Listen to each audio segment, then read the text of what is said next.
মানুষের কর্মসংস্থান, মানুষের শিক্ষা, মানুষের চিকিৎসা, এইগুলোকে যদি আমাদের অ্যাড্রেস করতে হয়, এই সমস্যাগুলোর পর্যায়ক্রমে যদি আমাদের সমাধান করতে হয়, অবশ্যই আগামী দিনে বাংলাদেশের একটি গণতান্ত্রিক এবং মানুষের দ্বারা, সাধারণ মানুষের দ্বারা নির্বাচিত সরকার প্রয়োজন।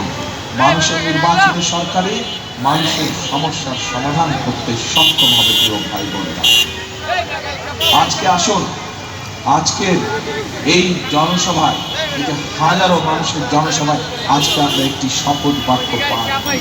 সেই শপথ বাক্যটি হচ্ছে, করব কাজ, গড়ব দেশ, সবার আগে বাংলাদেশ, সবার আগে বাংলাদেশ। কাজে আসুন, আমরা অতীতে দেখেছি এই জনগণের পাশে কারা এসে দাঁড়িয়েছে।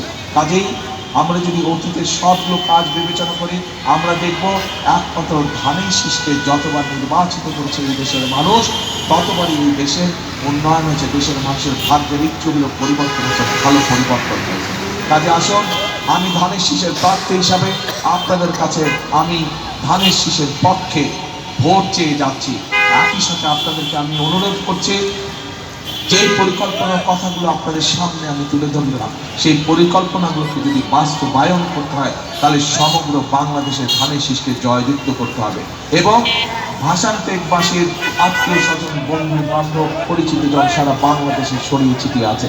আপনাদের যে সকল আত্মীয় স্বজন, বন্ধু বান্ধব সারা দেশে বিভিন্ন জায়গায় ছড়িয়ে আছে, আজকে আপনাদের প্রার্থী হিসাবে আপনাদের কাছে আমার বিনীত অনুরোধ, তাদের সকলকে আপনারা অনুরোধ করবেন, আগামী 12 তারিখে যেন তারা ধানের শীষকে নির্বাচিত করে তাদের স্ব এলাকায়, স্ব নির্বাচন এলাকায়। কি ভাই বোনেরা, আপনাদের এলাকার সন্তান হিসেবে কি আমি এটা দাবি করতে পারি আপনাদের কাছে? ইনশাআল্লাহ।